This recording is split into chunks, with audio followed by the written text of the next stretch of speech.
경제발전소 박연미입니다. 안녕하세요. 박연미입니다. 시계제로 1,500만 개미 투자자들에게 3분기 증시는 딱 이랬습니다. 기업이익은 꺾이고 물가는 오르고 성장은 더뎌졌습니다. 괜찮았던 향후 전망도 슬슬 후진하는 분위기네요. 증시는 리트머스 종이처럼 경제 상황의 현주소를 보여주는 도구니까 주춤한 증시는 경제 전망이 어둡다는 뜻입니다. 투자를 하든 그렇지 않든 증시 흐름을 지켜봐야 하는 건 그래서죠. 저희는 오늘부터 새 단장하고 언제 우산 써야 할지 예고하는 경제 기상도 역할에 더욱 충실하겠습니다. 10월 4일 월요일 여러분은 지금 삶을 발전시킬 경제발전소를 듣고 계십니다.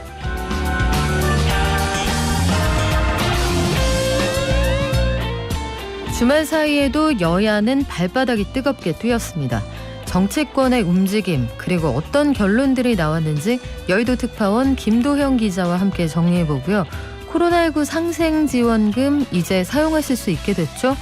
또 여당이 신축주택 공급 후보지를 발표할 예정이다라고 나와 있는데 남아있는 땅이 있나요? 자, 오늘의 주식시황. 이번 한 주간의 국내외 주식 전망으로 가름하려고 하는데요. 우리 서상영 본부장님이 현장에 나오셨습니다. 박연미의 경제픽, 치아보험과 함께 새로 업데이트된 자동차 보험 요목조목 알아야 될 게 많다고 하는데요. 김현우 소장이 자세히 알려드립니다. 마지막 경제탐사 시간에는 코로나19와 기후위기에 따라서 이것저것 부족하다, 공급이 달린다 이런 얘기 많거든요. 어떤 게 어떤 영향을 미치고 있는지 함께 알아보죠. 자, 내일부터 청취율 조사 기간입니다. 그냥 그렇다고요. 방송 중에 샵 0951로 문자 주시면 녹용 선물 세트 드립니다. 청취율 조사 기간에는 창고 대방출합니다. 어쩔 수 없어요. 도와주십시오. 짧은 문자는 50원, 긴 문자는 100원입니다. 저희 SNS 이벤트도 하고 있는데요. 인스타그램에서 경제발전소 박연미입니다. 검색하시고 계정 팔로우, 이벤트 게시글 좋아요 눌러주시면 선물도 같이 보내드립니다. 대장동 사태가 저의 청렴함과 또 우리 국민을 위한 정치를 증명해주고 있다고 생각하기 때문에 오히려 득표율이 좀 올라가지 않았을까. 적폐가 기득권 세력과 특권 동맹을 맺어 대장동에서 돈잔치를 벌였습니다. 걱정하신다면 이번에 결단해 주시기 바랍니다.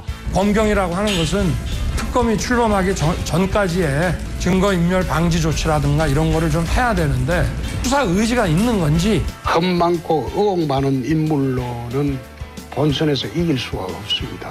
경험과 도덕성, 국정 능력 가진 사람만이 정권을 되찾아올 수 있습니다. 홍준표가 꼭 찾아오도록 하겠습니다. 네, 저희 매주 월요일에 찾아오는 코너인데 좀 앞으로 당겼습니다. 대선 주자들의 음성을 들어보니까 데시벨도 확실히 커졌고요. 톤도 높아지네요. 대장동 특혜 논란에도 불구하고 더불어민주당 대선 경선에서는 이재명 경기지사가 사실상 압승을 하고 있다. 이렇게 평가할 수 있는 상황이고요. 국민의힘 대선 경선 후보 4명으로 줄이는 이른바 컷오프가 앞으로 며칠 안 남았습니다. 8일에 4명으로 추려지는 요 2차 예비 경선이 있거든요. 쟁탈전이 상당히 가열되는 모양새인데 한 주간에 있었던 대선 후보들 얘기 여의도 특파원 아주경제 김도영 기자가 정리했습니다. 안녕하세요. 안녕하세요. 네, 어제도 참 뜨거운 하루였는데 이재명 경기지사가 수도권에서도 일단 승리를 했군요. 예, 민주당은 1일 제주도 그리고 2일 부산, 울산, 경남 그리고 3일에 인천 플러스 2차 슈퍼위크 순회 경선을 진행했는데요. 결과를 말씀드리면 이재명 경기지사의 압승이었습니다. 특히 29만 6천 명 규모의 2차 선거인단에서 58.71%를 득표를 했습니다. 17만 2,377표인데요. 1위를 확정지었습니다. 누적 득표율로 보면은 54.9%입니다. 대장동 게이트 논란이 계속해서 일고 있는데도 오히려 득표율이 점점 올라가고 있는 상황입니다. 대장동 게이트가 커지면서 이제 지지층이 강하게 결집되는 형상으로 보입니다. 이낙연 전 대표는 누적 득표율이 34.3%고요. 추미애 전 법무부 장관이 9.1%, 박용진 의원이 1.6% 등 순입니다. 그렇군요. 슈퍼위크에서도 이재명 지사가 확실한 승기를 잡은 그런 상황인데 그러면 사실상 결선 투표 없이 본선으로 간다 이렇게 봐도 됩니까? 좀 조심스럽긴 한데요. 그렇다고 봐야 될 것 같습니다. 남은 순회 경선이 경기, 서울 그리고 3차 선거인단인데 사실상 이 지사가 우위를 보이고 있는 지역들입니다. 대략적으로 한 17만 표 정도만 더 확보하면은 결선 없는 본선 행이 확정적인데요. 아직 투표 안 한 선거인단이 60만 명 정도이기 때문에 정말 큰 이변이 발생하지 않는 한은 과반 득표를 할 것으로 보입니다. 다만 이낙연 전 대표는 결선 가능성이 희박해졌다는 기자들이 지적하니까 저는 동의하지 않는다. 결선 가능성은 열려 있다. 이렇게 얘기했습니다. 확실히 이낙연 전 대표 관련 기사량이 줄어들고 있는 건 분명해 보입니다. 네. 대장동 논란으로. 네. 이 와중에 이재명 지사 측근이다 아니다 논란이 있는 유동규 전 성남도시개발공사 사장 대행이었죠. 네네. 기획본부장이었습니다. 구속됐군요. 예, 그 대장동 도시개발사업 뇌물수수 사건 피해자인 유동규 전 기획본부장이 어젯밤에 구속됐습니다. 죄명은 특정경제가중처벌법상 배임 혐의입니다. 서울중앙지법 이동희 당직 판사는 영장실질심사 뒤에 증거인멸과 도주가 염려된다며 영장 발부 이유를 밝혔습니다. 영장이 통상 자정 무렵에 나오잖아요. 네. 근데 이날은 오후 9시 정도에 상당히 빨리 나왔어요. 그래서 범죄 혐의가 상당 부분 소명된 거 아니냐 이런 분석이 나오고 있습니다. 네, 전화기 한 대는 창밖으로 던졌고 다른 한 대는 외부 업체에 고장 나서 맡겼다고 했는데 둘 다 소재 파악이 안 된다. 이런 것들이 두루 고려가 됐겠죠. 예. 자, 이재명 지사 입장이 좀 궁금한데 오늘 아침 속보를 보니까 대국민 사과 계획이 있다. 이런 얘기도 있어요. 예, 뭐 일단은 유 전 본부장에 대해서는 자신의 측근이 아니다 이런 입장을 표하고 있는데요. 그 전에 본인의 관리 감독 책임에 대해서는 인정할 수 있다는 변화된 태도를 좀 보이긴 했습니다. 지난 1일 제주 경선 마친 뒤에 기자들과 만나서 자기 휘하 공무원이나 산하 공공기관 직원이 상도에서 벗어났다면 당연히 관리자로서 책임져야 한다고 얘기했습니다. 그리고 어떤 책임이냐고 기자들이 물으니까 나와 전혀 관계없는 모르는 일이라고 할 수 없고 관리자로서의 책임을 얘기하는 거다. 이렇게 얘기했고요. 도의적 책임이네요. 예, 네. 캠프 총괄본부장인 박주민 의원은 명백한 유감 표명을 할 거라고 했습니다. 이제 대국민 사과도 그 연장선상이라고 보면 될 것 같습니다. 왜냐하면 이 지사가 본선에 올라가게 되면은 지금처럼 국민의힘 게이트라는 주장만 계속해갖고는 중도층을 설득하기 좀 어려울 걸로 보이거든요. 특히 이 지사 본인이 성남시장 시절에 인허가를 내준 사람이고 그리고 유 전 본부장도 자신이 임명한 사람이잖아요. 이 부분에 대해서 도의적 책임을 분명히 인정하고 가겠다는 것으로 톤을 조절한 걸로 보입니다. 그렇군요. 경제정책 관련한 행보도 부동산에 집중돼 있는 것 같네요. 예, 일종의 제도 개선 드라이브를 걸고 있습니다. 이제 민간에게 과다한 이익이 돌아간 것을 구조의 문제라고 지적을 하는 겁니다. 이 지사 지지 모임인 성장과 공정포럼은 지난달 28일 여의도 중앙보훈회관에서 개발 이익 환수 토론회를 열었는데요. 민간에게 정해진 수익만 보장하고 나머지 이득은 공공택지나 기본주택 재원으로 활용하자. 그리고 불로소득 환수 기본법을 도입해야 된다. 이런 목소리들이 좀 나왔습니다. 그래요. 이런 상황을 가장 어떻게 보고 있을까 궁금한 사람이 바로 이낙연 전 대표인데 이 도덕성을 두고 시비가 있지만 본인 기사가 정작 묻히는 네. 구축 효과가 있단 말이죠. 네. 특별히 어떤 움직임이 있습니까? 아무래도 이낙연 전 대표 입장에서는 민주당이 특검에 대해서 방어하는 입장을 취하면서 본인의 공간이 굉장히 많이 좁아졌거든요. 그러다 보니까 공약 발표 같은 것도 기존 공약 발표를 하고 그러면서 목소리는 점점 작아지고 이런 형국인데요. 이번에는 지난달 28일에 코로나19 소상공인 자영업자 회복 위한 긴급 제안을 했습니다. 이번 정기국회 때 40조 원 규모의 초대형 투자를 신속하게 논의하자고 했습니다. 손실보상과 피해 지원에 20조 그리고 20조 규모의 한국형 임금보호제 도입 그리고 대출과 임대료 압박 해결 등 세 가지를 해결해야 한다고 했고요. 그리고 자기가 대통령 후보가 되면은 문재인 대통령과 바로 협의하겠다. 이렇게 얘기를 했습니다.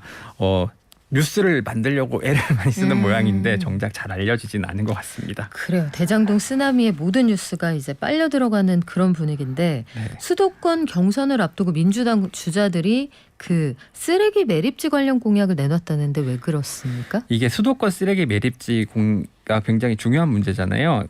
인천시는 오는 2025년까지 2025년에 수도권 쓰레기 매립지 이용을 종료하겠다라고 얘기했고, 그다음에 각 광역 단체에서 나오는 쓰레기는 각자 처리하자라는 원칙을 내세웠는데, 민주당 대선 주자들도 인천 경선을 앞두고 여기에 호응했습니다. 이낙연 전 대표는 쓰레기는 발생지 처리라는 대원칙 아래 지자체 간 협의를 거쳐 2025년까지 최종 방안이 나와야 될 것, 이렇게 얘기를 했고요. 추미애 전 장관도 2025년 수도권 매립지 종료에 대한 분명한 해법을 범정부 차원에서 만들어야 된다고 했습니다. 반면에 이재명 지사는 경기지사잖아요. 네. 그렇다 보니까 2025년 종료에는 좀 유보적인 태도를 보이고 있습니다. 지난 8월에는 2025년 종료는 현실성이 떨어진다고 했다가 지난 28일에는 인천 시민이 동의할 수 있는 대안을 내겠다, 이렇게 얘기했습니다. 그래요. 우리 국민의힘으로 가볼까요? 증세 얘기가 나왔습니까? 예, 선거 앞두고 증세를 얘기하는 경우는 잘 없는데, 유승민 그쵸. 전 의원의 경우에 그동안 중부담, 중복지라는 걸 계속해서 주장을 해왔잖아요. 네. 복지 수준을 OECD 평균으로 올리고 대신 국민도 더 부담을 해야 된다.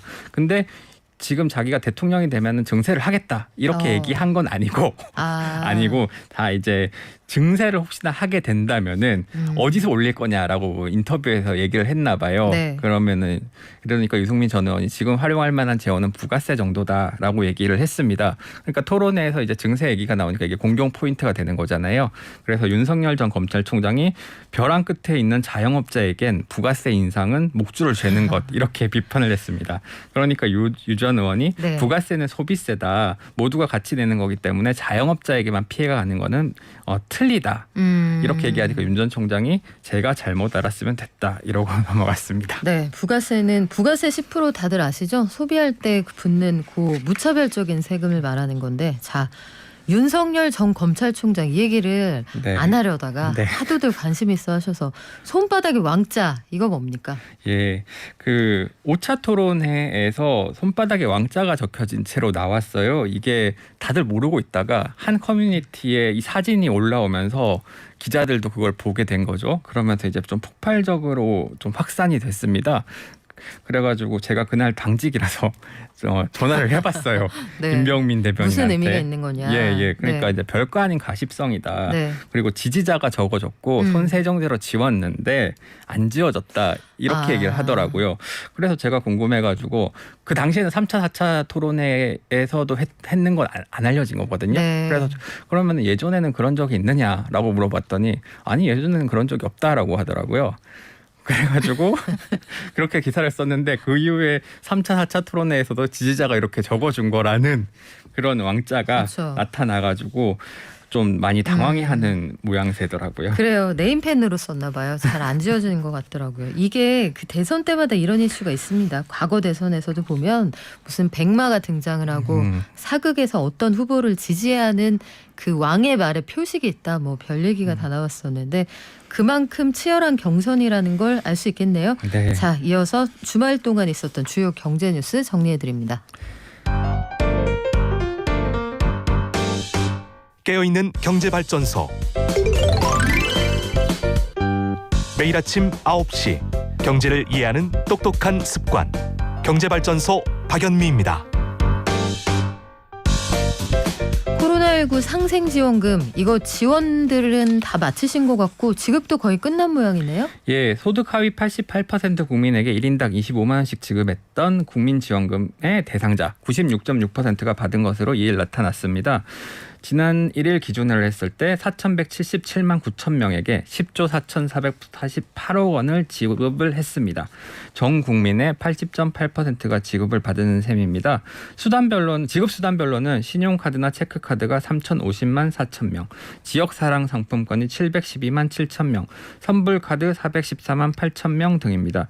그리고 이의 신청도 상당히 많았는데요. 36만 2천 건입니다. 네. 그리고 이달 29일이 마감이라 혹시 아직 신청을 안 하는 분들은 빨리 하셔야 될 것 같습니다. 네, 신용카드 사용액이 늘어나면은 그 캐시백으로 얹어주는 거, 캐시백이 아니군요. 포인트로 얹어주는 요 제도도 이제 시작이 되네요. 예, 그 상생 소비 지원금이 이제 지역 경제 활성화 그리고 소비 회복 촉진을 위해서 실시되는데요. 신용카드나 체크카드를 2분기 월 평균 사용액보다 3%보다 많이 쓰면 3%를 넘는 증가분의 10%를 1인당 월 10만 원까지 환급해 주는 제도입니다. 좀 설명을 어렵다. 드리면 네. 예, 예를 들어 10월이랑 11월 2달간 한시적으로 시행이 되는데요. 네. 예를 들어서 2분기에 100만 원을 썼다.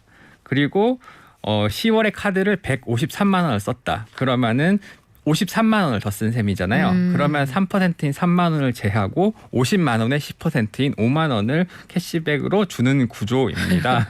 그러니까 재원이 이게 7천억 원으로 한정이 돼 있어가지고요. 소진되면 종료되니까 그 카드사를 통해서 빨리 신청을 하셔야 될 것 같습니다. 네, 여기서 3%는 왜 빼느냐 물어봤더니 하반기에는 원래 카드 사용액이 늘어나는데 자연 발생적으로 늘어나는 증가분이 3%라 원래 늘어나던 거 빼고 적극적으로 소비를 늘린 분만 보상을 한다. 그래서 3%는 제하고 해준답니다.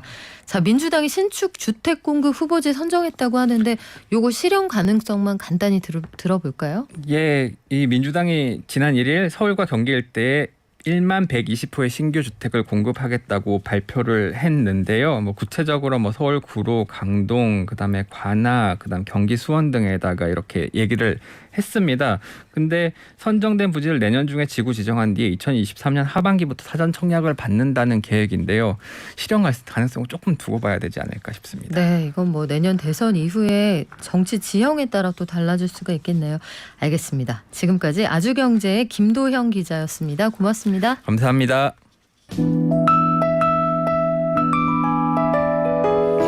한 마리, 개미 두 마리, 개미 세 마리가 사마를 개미 3마리, 개미 4마리라기엔 우리나라 개미 투자자들은 너무 1,000만 명이 넘죠. 1,500만 개의 계좌가 움직이는 게 우리 시장입니다. 이번 주부터 8일에 또 그 미국의 9월 고용보고서가 나오고요. 삼성전자, LG전자 잠정 실적도 나오고 이벤트가 줄줄이 있는데 3분기 증시는 좀 재미없었습니다. 하반기 증시 어떻게 될지 그리고 10월 증시 전망해달라는 의견 지금 유튜브에도 굉장히 많은데 자, 여러분 그 어려운 증시 전망을 해주시러 미래에셋증권 미디어 콘텐츠 본부의 서상영 본부장님 현장에 오셨습니다. 안녕하세요. 네, 안녕하십니까. 네, 항상 우리 개미 투자자들이 항상 가장 기다리는 분인데 지난주 미국 증시부터 한번 정리를 해볼까요?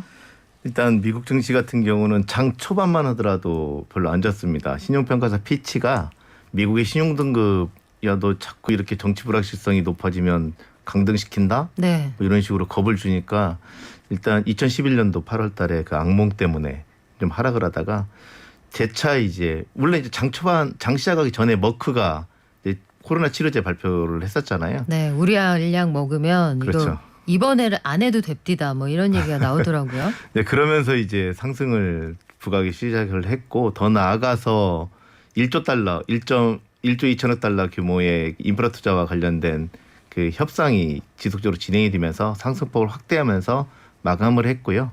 그 다우지수가 한 1.5% 정도 상승을 한 반면에 나스닥 같은 경우는 0.8% 정도 상승으로 마감을 했습니다. 일단 그 머크라는 회사가 우리가 코로나 치료제 요거 만들면 시장에 게임 체인저 된다. 이거 타미플루 같이 된다 얘기를 하는데 MSG가 좀 처진 것 같기도 하고 기대를 걸어볼 만한 것 같기도 하고 어떤 영향을 줬습니까? 길레드 사이언스 예전에 네. 그 신종플루 때 길레드 사이언스가 그때만 해도 신생 바이오 회사였는데 그렇죠. 네. 타미플루 하나 때문에 뭐 엄청나게 커졌잖아요. 그 이제 우리나라 사람이 만든 건데 그 특허권을 사가지고 저저쩌고 해서 만든 그건 건데 몰랐네요. 네. 그 김정은 박사라고 이제 그분이 이제 그걸 만들었다가 스위스 쪽에서 그걸 특허를 가져갔다가 뭐 이제 아무튼 뭐 그런 식의 복잡한 게 좀 아깝다. 네. 그렇죠. 국내 투자가 좀 있었으면 좋았을 텐데요. 네. 아무튼 뭐 그때만 하더라도 야 이제 코로나 걸려도 뭐 이제 약 먹으면 다 낫겠네. 근데 이제 그거 이상한 게 예전에 그 트럼프 대통령이 걸렸을 때 그 약 먹고 네. 뭐 저저 했었잖아요. 네. 그럼 그 약은 뭐야? 네, 그럼에도 불구하고 네. 일단은 머크라는 회사가 그 발표를 했는데 중등 이게 좀 힘든 사람들 네. 입원을 한 분들이나 이런 분들이 야, 이 약을 먹었더니 50% 정도가 뭐 사망률이 좀 낮아지더라. 음. 그러니까 그 입원하기 전에 먹는 게 아니라 입원한 환자들 그렇군요. 중심으로 해서 이제 네. 뭐 그러면서 이제 이렇게 돼 버리니까 뭐 여러 가지 머크는 곧바로 FDA에 긴급 승인을 요청을 할 것이다라고 하는데 뭐 구체적인 내용들 아직 안 돌았다 뭐 이런 식의 내용들이 나왔음에도 불구하고 일단은 뭐 관련된 내용들이 뭐 뒤면 당연히 놀러 다니는 사람들이 많아지겠죠. 그렇죠. 그래서 여행, 레저, 네. 항공 뭐 이런 쪽이 좀 급등을 하는 모습을 좀 보였고 반면에 이제 야 그러면 백신 굳이 맞을 필요 있어? 낫는 약이 있다는데. 그렇죠. 그렇죠. 그렇게 되고. 그래서 이제 모더나나 바이오엔텍이라든지 노바백스나 이런 그 백신과 관련된 종목들은 다들 급락을 하는 모습을 좀 보였죠. 그래요. 한 가지 소식이 양쪽으로 영향을 미칠 때 요건 또 이렇게 해석되고 그게 증시의 묘미이기도 한데 장중에 인프라 투자 법안 관련 협상 소식이 들어오면서 상승폭이 좀 커졌더라고요. 뉴욕 증시는. 네, 그렇죠. 이제 이게 뭐냐면 1조 2천억 달러 규모 인프라 투자 계속 나왔었잖아요. 네. 지금 현재 미국 행정부가 하려고 하는 게 1.2조 달러, 그 다음에 3.5조 달러 규모의 사회 지출 법안, 그 다음에 이제 부채 한도 협상, 뭐 셧다운은 이제 끝났고요. 네.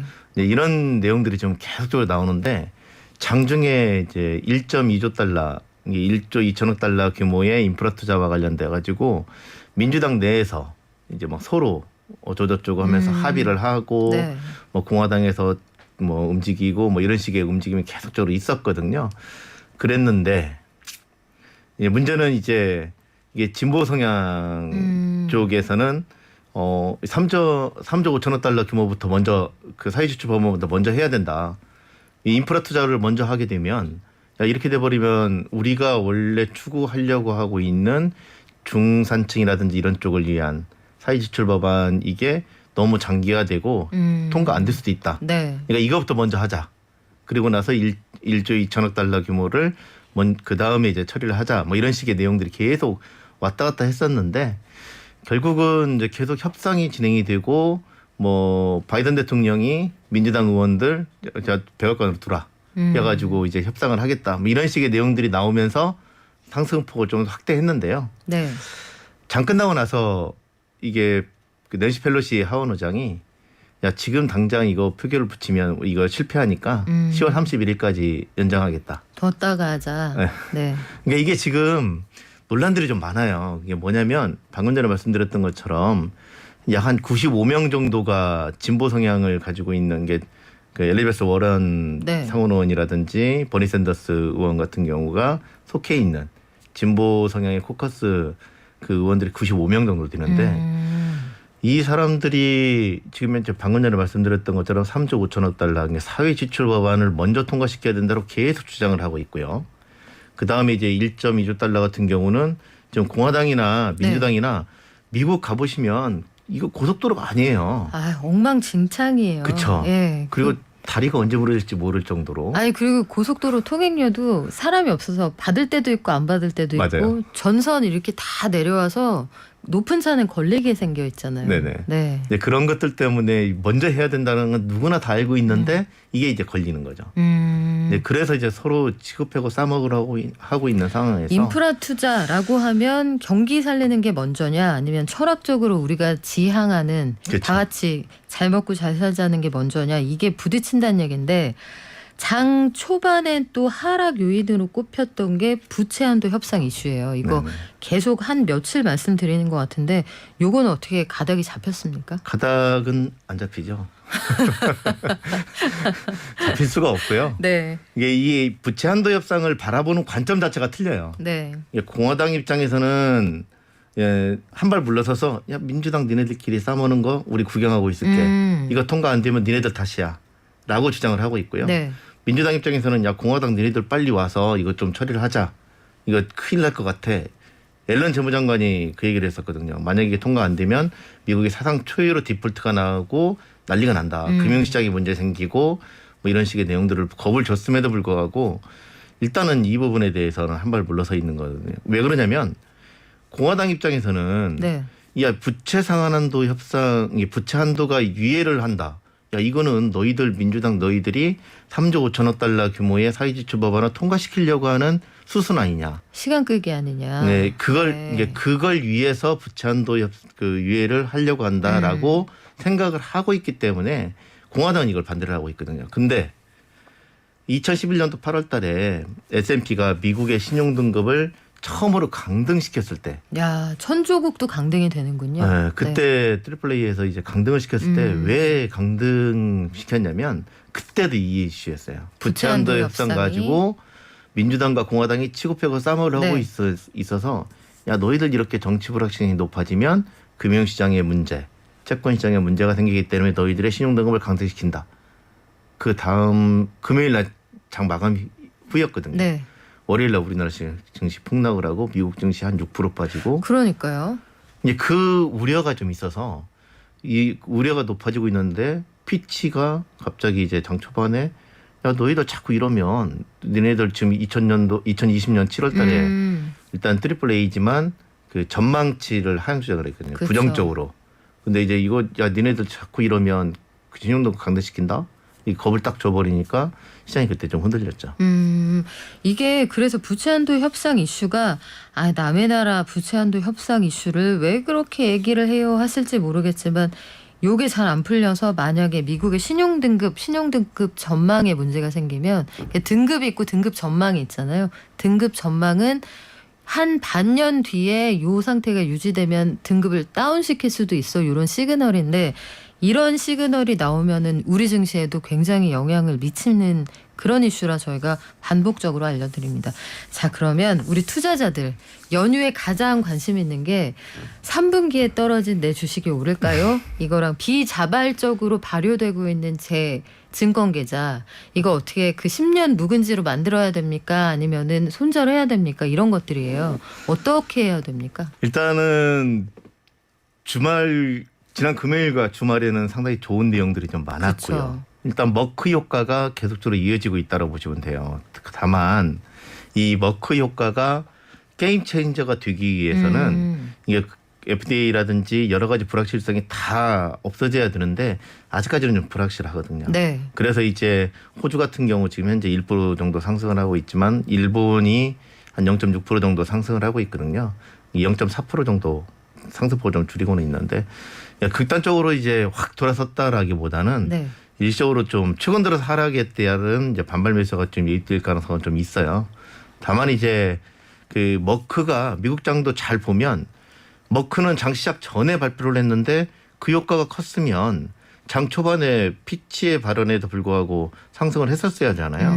근데 이게 하락을 했다는 거죠. 결국은 이번 주에도 그 머크 효과가 주 초반에 내일 당장 영향을 네. 줄 가능성이 높지만 그 여전히 부채한도 협상이라든지 이런 이슈가 시장의 발목을 잡을 수 있다는 점을 배제할 수가 없어요. 네. 그렇기 때문에 상승폭을 확대하기보다는 전반적으로 이제 변동성을 좀 키우는 그런 과정을 좀 보일 가능성이 좀 있고요. 그 다음에 이제 이번 주 금요일 날이죠. 네. 일단 삼성전자나 LG전자 실적 발표가 있지만 잘 나올 것이라고 시장은 전망을 하고는 있어요. 근데 이제 이게 중요한 게 아니라 향후 전망과 관련돼서 그렇죠. 어떻게 판단을 할 것인지 네. 물론 이제 컨퍼런스가 아니고 임시적인 이제 잠정치 발표니까 네. 그 내용은 안 나오겠지만 이걸 토대로 해서 그 많은 애널리스트들이 과연 향후 전망이라든지 이런 것들을 어떻게 수정을 하는지 여부가 관건이고요. 중요한 건 미국의 고용 보고서예요. 그러니까 지난달에 고용 거의 쇼크 수준으로 20만 건대 나왔고 이번에는 한 40만에서 50만 건 사이 정도로 비농업 고용자 수가 증가할 것으로 네. 예상을 하고는 있는데 이게 크게 증가하지 않는 이상은 그 국채 금리의 변화가 좀 제한적일 수 있어서 그나마 이제 조금은 나쁘진 않을 것으로 판단하고는 있습니다. 그럼 어떻게 들고 있을까요? 일단 당장은 반등은 모색을 할 것 같은데 네. 일단 이번 주 말고 다음 주 18일 날이 이제 부채한도 협상 기일이잖아요. 네. 그리고 다음 주부터 실적 발표가 이제 미국의 실적 발표가 본격화되는데 전반적으로 지난 2분기에 비해서 전년 대비 증가율 자체가 계속 둔화되고 있어요. 기업 이익이 둔화된다는 뜻은 기업 주가 자체도 상승 요인보다도 하락 요인에 더 민감하게 반응을 보인다. 그럼 어떻게 가지고 있어야 되나요? 어떻게 반덤을 주면 좀 네. 줄여주시는 게 좋죠. 조금 어떻게 그런 거 한번 고려해 볼게요. 지금까지 미래에셋증권 미디어 콘텐츠 본부의 서상영 본부장이었습니다. 고맙습니다. 네, 감사합니다. 네, 구하나 구인님, 제가 읽어드릴게요. 이거는 청취자들께서 판단을 해주세요. 딸아이가 남자친구하고 근교로 여행을 갔습니다. 그런데 왜 이렇게 허전하고 배가 아프죠? 장학금도 받고 아르바이트도 열심히 해서 2학년 때부터 학비도 스스로 해결한 자립심 강한 딸, 이제 취업 앞두고 있는데 많은 것 경험해보며 새로운 인생을 기록해 나갔으면 하네요. 이거 너무 앞뒤가 안 맞지 않아요? 딸아이가 장한데 근교로 남자친구랑 여행을 간 건 굉장히 허전하고 배가 아프다. 아마도 제가 추측컨대 거의 한 89% 정도 아버님 느낌이 있거든요. 구하나 구인님, 그래도 남자친구 없는 것보단 그 딸이 행복하다고 하니까 응원해 주시죠. 뭐 장하네요. 장학금도 받고. 자, 저희는 오늘 실생활에서 보험료를 좀 아끼거나 최대치로 활용할 수 있는 방법을 알려드릴까 하는데요. 자동차 보험, 치아 보험 오늘 두 가지 알려드립니다. 행복자산관리연구소 김현우 소장 모시고 알아볼게요. 안녕하세요. 네, 안녕하세요. 자, 김현우 소장님. 네. 치아 건치 소장이신가요? 아니요. 저는 어렸을 때부터 치아에 문제가 많았어요. 그럼 보험 가입하셨나요? 아니요. 왜요?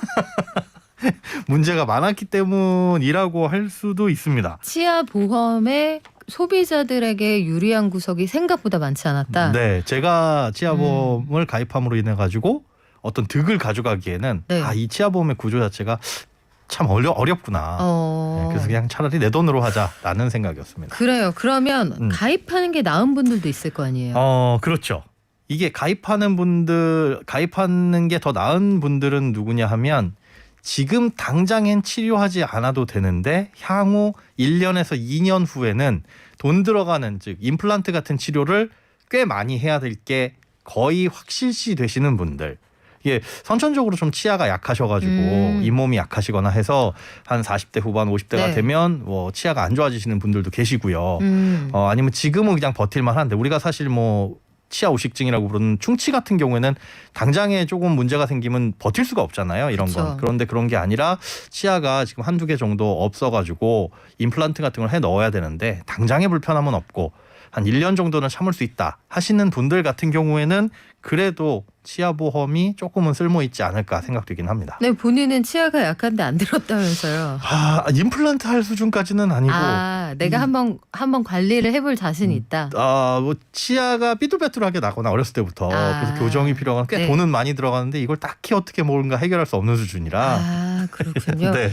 그래요. 그러면 치아보험을 든다고 쳐보죠. 네. 보통 보험료가 한 월에 3만 원 정도니까 그 정도는 합니다. 아주 저렴한 편은 아니에요. 네. 그러면 3년 동안 3만 원씩 낸다 하면은 그것만 해도 100만 원 돈이잖아요. 그렇죠. 그러면은 최소한 100만 원 이상은 나중에 보장을 받아야 이게 손해를 보지 않는 건데 구조가 어때요? 그 부분 때문에 그렇습니다. 제가 가입을 망설인 이유도 이게 뭘 따져봐야 되냐면 두 가지 크게는 면책 기간하고 개수 제한 이 두 가지를 따져봐야 돼요. 그 면책 기간이란 건 뭐냐 하면 내가 지금 당장에 어떤 보험을 가입한다고 해서 바로 즉시 효력이 발생하는 건 아니거든요.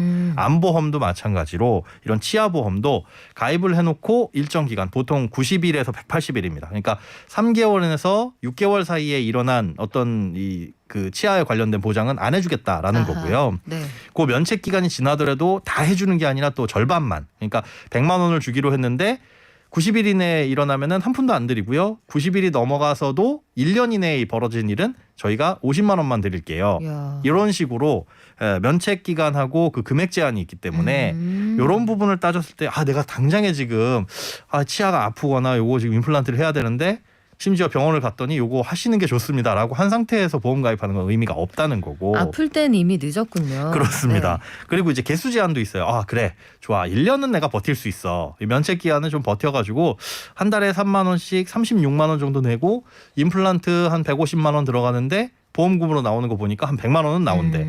그럼 그래도 조금 아끼는 거네라고 생각해서 이걸 가입하기에는 임플란트가 여러 개 있다. 한 4-5개 해야 된다. 이럴 때 보험사별로 조금 다르긴 하지만 최대한 1년에 3개까지만 해드립니다. 뭐 이렇게 개수 제한이 있는 보험들도 있어가지고 이걸 참 따져보기가 애매하다는 거죠. 개수 제한이 있고 보험사가 보장 안 해주는 면책 기간이 그만큼 길면 네. 그 기간 동안에 내는 보험료를 고려할 때 내가 직접 고치는 거나 네. 보험사에서 보장을 받는 거나 뭐가 좋은지 따져보기가 좀 애매하네요. 애매해지는 겁니다. 그리고 이 치아라는 게 우리가 무슨 집에 가전제품 바꾸듯이 이거 낡았는데 조금 한 1년 정도 더 쓰고 바꿔야 되겠다가 아니라 당장의 굉장히 불편함이라든가 고통을 감수해야 되는 부분이라서 네. 이걸 이 실익을 따져보기가 어렵다는 거죠. 그러네요. 우리가 그 보험 가입할 때 보면은 네. 석 달 이내에 병원 갔다 온 적 있는지 네. 약 먹고 치료 받았는지 이런 거 물어보잖아요. 그렇죠. 치아보험도 이런 고지 의무가 있나요? 있습니다. 고지 의무가 있는데 이 일반적인 질병보험과는 다르게 일반적인 질병보험은 우리가 고지 의무에 뭐 암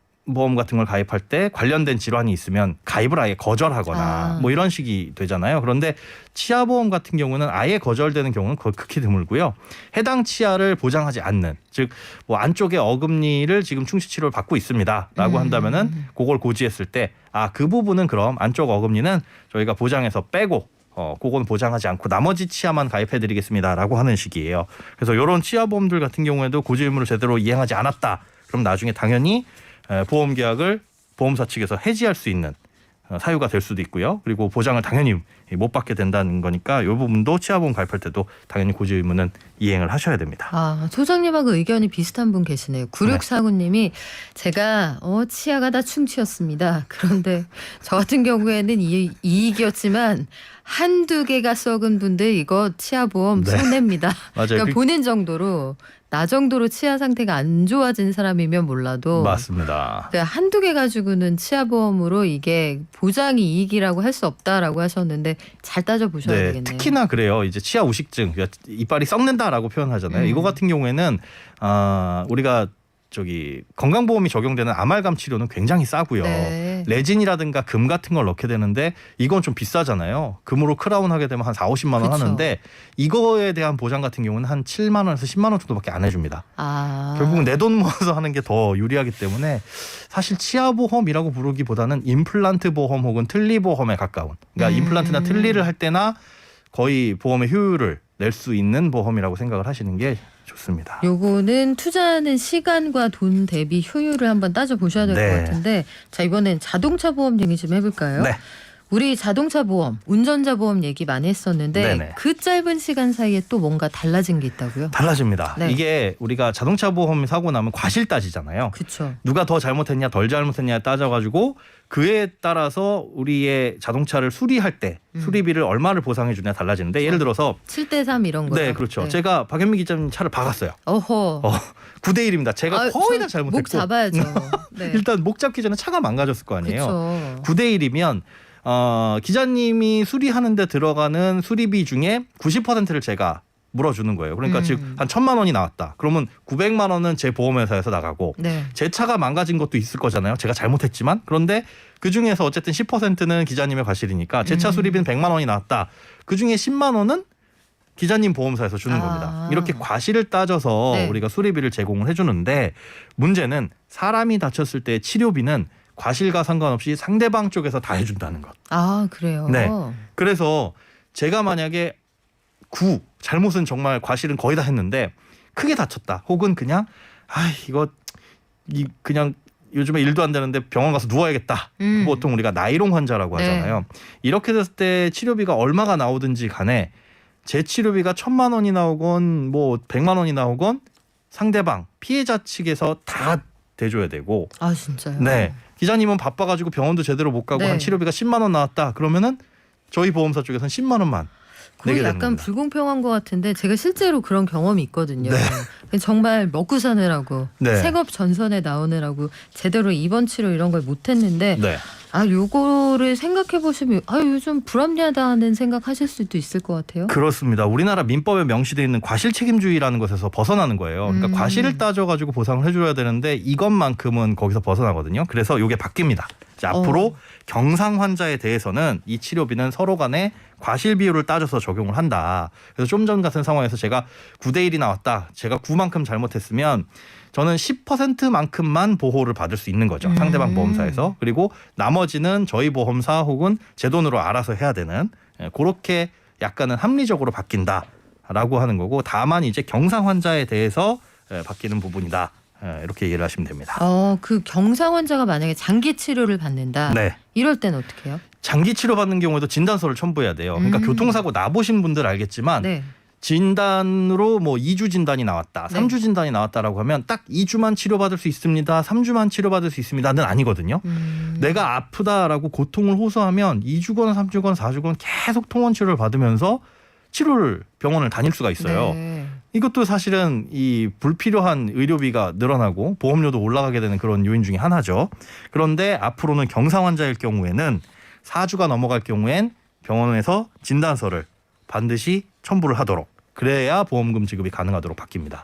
많이 다친 분들은요? 예, 중상 환자 같은 네. 경우에는 현행처럼 유지가 돼요. 이게 왜냐하면 선의의 피해자를 예방하기 위한 거거든요. 그러니까 사실은 이런 경상 환자가 가장 큰 문제다라고 보고 있어요. 지금 교통사고 보험금 지급률을 보면 과거에는 달리 경상 환자의 지급률이 점점 늘어났는데 그 이유가 차가 점점 좋아지다 보니까 아하. 사고가 나도 크게 안 다치더라 라고 하는 분도 있습니다. 그런데 그런 경상 환자들이 지급되는 보험금도 계속 늘어나고 있다는 네. 건 이게 이 어떤 도덕적 해이가 아닐까 싶다는 거죠. 그리고 불필요한 치료 기간이 늘어나면서 보험금 지급도 늘어나고 결국은 그게 소비자들, 그러니까 보험 가입자들의 부담으로 이어지잖아요. 그래서 그런 불필요하게 지급되는 경상 환자들을 좀 줄이고자 하는 게 1번의 목적이고, 그러다 보니까 선의의 피해자가 발생할 수 있는 부분이 네. 있는데, 이게 뭐냐면 제가 아까 말씀드린 그런 사례처럼 제가 차를 과실이 크게 들이받았어요. 제가 9대 1입니다. 90% 잘못했는데 안타깝게도 제가 정말로 많이 다쳤어요. 그런데 이런 경우까지 적용을 하게 되면 상대방 보험사에서는 10%만 받고 나머지를 제 차 보험에서 해결을 해야 되잖아요. 보통 자동차 뭐 자기 신체 사고나 뭐 네. 자동차 손해 이런 것들을 가입을 하게 되는데, 자기 신체 손해 그런 것들 같은 경우는 한도가 있어요. 네. 근데 이 한도를 초과하게 되면 결국은 못 받는다는 거죠. 그러니까 상대방을 다치게 했을 때 내 보험사에서 상대방을 치료하는 건 보통 무한으로 보상을 해줍니다. 하지만 종합보험을 가입했을 때 내가 다쳤을 때는 한도가 있으니까 여기까지 적용을 하게 되면 중상 환자도 치료를 제대로 못 받는 상황이 발생할 수 있기 때문에 중상 환자는 우리가 흔히 얘기하는 도덕적 해이나 나이롱 환자가 발생할 가능성은 적다.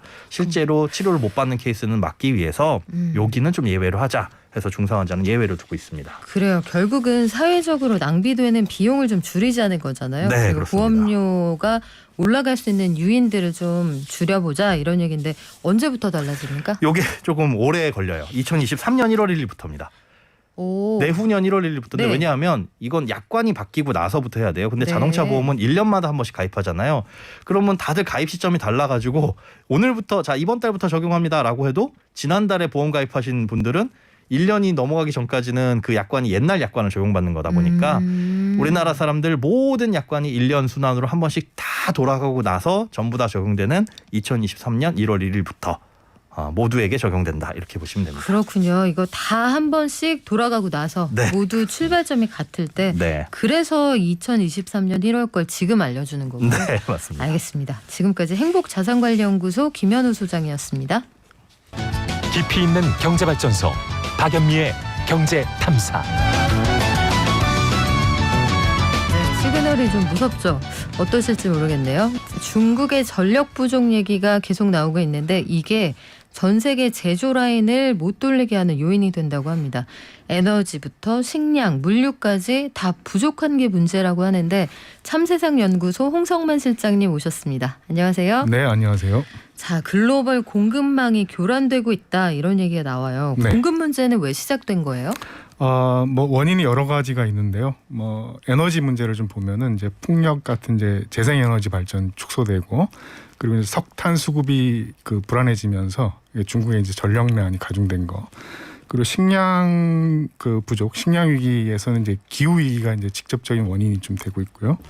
그리고 이제 반도체 같으면은 이제 수요와 이 생산의 불일치, 그러니까 시장 불균형 문제가 원인으로 좀 꼽히고 있습니다. 그리고 이제 공통적으로는 이제 코로나19로 인한 이제 셧다운이나 물류 이동의 위기가 공급 부족의 공통 원인으로 지금 꼽히고 있는 상황입니다. 다 하나하나 살펴보긴 어렵겠지만, 자, 우리 주요한 거 몇 가지 한번 짚어볼까요? 구체적으로? 네네. 그 에너지 문제를 좀 보면은 이렇게 세계 공장인 중국은 이제 석탄 그 수급 문제로 생산에 이제 차질을 줄 정도로 심각한 좀 전력난을 겪고 있는 상황이고요. 그리고 유럽은 이제 이게 바람이 적게 불어가지고 풍력 이 발전이 떨어지고, 그러다 보니까 이제 재생에너지 발전량이 줄면서 이 천연가스나 석탄, 석유 같은 이제 다른 에너지원 가격들이 이제 급등하고 있는 그런 상황입니다. 여기에 이제 식량 생산도 이제 기후 위기의 어떤 직접적인 영향을 좀 받고 있는 상황인데요. 코로나19로 인해서 이제 그 식량 수출을 제한한, 수출 통제하는 이제 그런 문제도 있긴 하지만, 더 크게는 이제 작년에 이 식량 수출국에서 가뭄 같은 이 기후 재해들이 발생하면서 생산량이 별로 늘지는 않았어요. 반면에 이제 이 식량 수입국 같으면은 작년에 한번 이 식량 파동으로 크게 당했지 않습니까? 그러다 보니까는 식량을 이제 미리 확보하기 위해서 입도 선매를 한다거나 비축량을 늘리면서 식량 수요가 크게 늘고 있는 그런 상황이에요. 이게 이제 식량 위기를 더 부추기고 있다, 이렇게 이제 보여집니다. 그래요. 글로벌 곡물 큰 손들이 사서 쟁였다가 요 매점매석한다는 얘기도 나오던데. 네, 그렇습니다. 최근에 보면은 생산 또 물류 이동 이런 문제는 어떻습니까? 이게 이제 물류 문제는 가장 큰 문제인데요.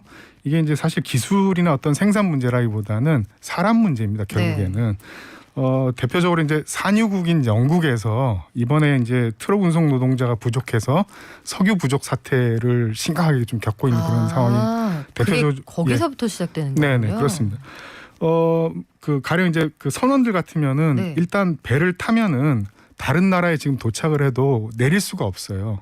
그러다 보니까 이제 육지에서 쉴 수도 없고 인원 교체도 이제 사실상 불가능한 그런 상황이기 때문에 지금 18개월 동안 배에 갇혀서 바다에서 생활하고 있는 그런 그럴 정도로 좀 심각한 상황이라고 하고요. 한국 해운협회에서는 최근에 이런 성명을 발표했는데, 모든 운송 부분은 노동력 부족 문제를 겪고 있으며 코로나19 기간 동안에 열악한 대우로 인해서 수백만 명이 그만둘 것으로 예상되면서 이 공급망에 더 큰 위협을 가할 것이다, 이렇게 이제 밝히고 있는데요. 많은 노동자들이 지금 한계 상황에 좀 봉착해 있다고 해요. 네. 그러다 보니까는 이 물류 이동이나 운송 네트워크에 이제 큰 위협이 되고 있는 그런 상황입니다. 그렇군요. 영국의 석유 공급이 제대로 안 돼서 지금 주유소 가면 물통까지 들고 가서 담아올 수 있는 데는 다 담아오고, 네네네. 그나마도 공급이 잘 안 돼서 새치기 하고 폭력 사태 벌어지고, 저도 이거 보면서 참 선진국이라는 이름의 민낯이 뭔가 이런 생각 많이 하게 됐거든요. 이게 이제 브렉시트 문제도 좀 있긴 한데요. 그쵸? 기본적으로는 이제 트럭 운송 노동자들 맞아요. 부족 때문에 항만이나 해운 관련해서도 노동자들이 누구 하나 확진이 되면은 아예 블럭이 닫혀버리니까 그렇습니다. 옮길 수 없는 상황이 많다고. 그리고 가는 곳마다 이 검역을 또 받아야 되고, 그쵸. 검사 받아야 되고, 조사받고 하니까 기본적인 굉장히 시간과 절차가 상당히 길어지는 거죠. 네. 그러면 이거 어떻게 해결을 해야 돼요? 일단 공급 부족 문제가 당장 이제 물가 인상이나 이제 인플레이션 확대 우려를 이제 낳고 있긴 한데요. 근데 이거는 통화량하고 이제 관련이 돼 있다기보다는 이제 생산, 공급식의 문제이기 때문에 무엇보다 이제 직접적으로 공급망을 안정화하기 위한 그런 노력들이 좀 필요한 상황이 아니냐 싶습니다. 먼저 이제 주요 물자들의 생산을 국내화, 현지화하는 이제 그런 노력도 좀 필요하지만, 기본적으로 이제 물류 운송 노동자들과 함께 이 공급망의 최전선을 담당하는 비정규직 하청 노동자들의 노동권과 노동 조건을 좀 보장하고 확대하는 그런 이제 조치들이 필요하지 않을까 생각이 좀 되네요. 그러면 식량 생산 이런 것들은 사실은 기후 변화 때문에 작황이 갑자기 나빠진 경우가 많았고, 대두나 옥수수 같은 것들이요. 또 수급이 안 맞아서 계속 지금 논란이 있는 부분인데, 에너지도 마찬가지잖아요. 중국 같은 경우에는 탄소 중립 계획에 맞추려고 갑자기 석탄 발전을 줄여버리니까 사람들이 굉장히 고통스러워지고, 이런 방식으로 해서 베이징 올림픽 때까지 깨끗한 하늘을 유지하겠다, 이런 계획도 나와 있는데 에너지, 식량 생산 이쪽이 부족한 건 어떻게 해야 됩니까? 이 부분에 대해서는 특히 이제 국가 투자를 좀 확대하고, 그리고 무엇보다 이제 이 공급을 이제 공영화하는 이제 그런 조치들이 필요하지 않나 좀 싶은데요. 특히 이제 에너지 전환과 관련해서 이번에 그 중국 전력난을 네. 보면 또 그런 문제가 있습니다. 이 민영화된 그 석탄 발전소들의 그 이 사보타지 수준의 어떤 그 저항들이 있었거든요. 그래서 이제 그 또 한편은 이제 그 재생에너지 발전도 이제 민간 기업에 주로 이제 맡겨져 있기 때문에 이게 채산성 문제하고 좀 상당히 영향을 좀 받을 수밖에 없는 그런 상황이에요. 그래서 이제 그 재생에너지 부분에 대한 이제 국가 투자를 뭐 당연히 늘려야겠지만 그러면서도 이제 민영화된 시설을 좀 공영화해서 에너지 수급 그 불안을 좀 안정화시키는 그런 조치들이 좀 필요하다고 보고요. 식량 같은 경우도 지금 2019년 기준으로 보면 저희 그 우리나라 이제 식량 자급률이 45%고 그리고 곡물 자급률은 21%에 불과해요. 더 이상 이제 이런 수입에 의존한 현재 구조로는 좀 유지 불가능한 거기 때문에 이 구조를 좀 극복해서 자급률을 높이기 위한 그런 계획들이 필요한 게 아닌가 싶습니다.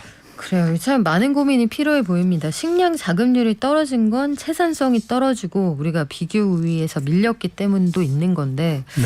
국제 교역 관계에서 이걸 어떻게 해결할 수 있을까? 다만 이런 부분이 있는 것 같아요. 그 조금 생산하더라도 부가가치를 높인다면 예컨대 엊그제 명욱 교수님 나오셔서 국산 메가 이런 거 한번 다시 재배해 봅시다. 부가가치를 올려봅시다. 이런 대안을 주시더라고요. 결국은 산업하고 어떻게 맞물리느냐 이게 관건일 것 같은데 마지막으로 없어서 못 판다고 하는 반도체 네. 이것 때문에 지금 자동차 못 만든다고 하잖아요. 요건 어떻게 해결이 되는 거예요? 이거 약간 문제 원인이 조금 복잡한데요. 네. 근데 가장 단순화해서 좀 보면은 그런 겁니다. 그 지금 반도체 기업들은 이게 이제 국제 경쟁을 하고 있지 않습니까? 특히 이제 기술 경쟁을 하고 있어서 이 최첨단, 초정밀 이제 이 그 기술을 발전하고 거기 네. 생산하는 데 집중해 있는데 거꾸로 반도체 수요는 지금 뭐 비대면이 확산되고 있고 이제 디지털 전환을 하면서 그런 고급 기술이 아니라 중간 정도 되는 기술로 상품에 적용하는 그런 반도체 네. 수요들이 증가한 거예요. 그러니까 이게 생산하고 수요가 이게 서로 이제 불일치한 그런 문제여서 네. 지금 보면은 이제 미국 같으면은 이제 그 반도체 기업들을 모아놓고 이런 이제 반도체 생산을 빠르게 현지화하는 그런 방식들을 갖고 있고 그리고 이제 자동차 기업들에서는 뭐 이 필요한 반도체들을 네. 만드는 방식으로 하고 있어서 시간이 좀 다소 걸리겠지만은 네. 뭐 장기적으로 해결되지 않겠나 이렇게 보여집니다. 지금까지 참세상연구소 홍성만 실장과 함께했습니다. 고맙습니다. 네, 감사합니다. 선물 받으실 분 알려드릴게요. 간 기능 개선제 오늘부터 1일이네요. 유튜브 0861님 알로에 즙 세트 얘들아 즐겁게 살아 인생 짧다님 보내드리고요. 녹용 세트는 9192님 드릴게요. 저희 선물은 다 이렇게 건강까지 생각하는데 저도 커피 쿠폰 이런 거 드리고 싶네요. 네, 내일 올게요. 발전.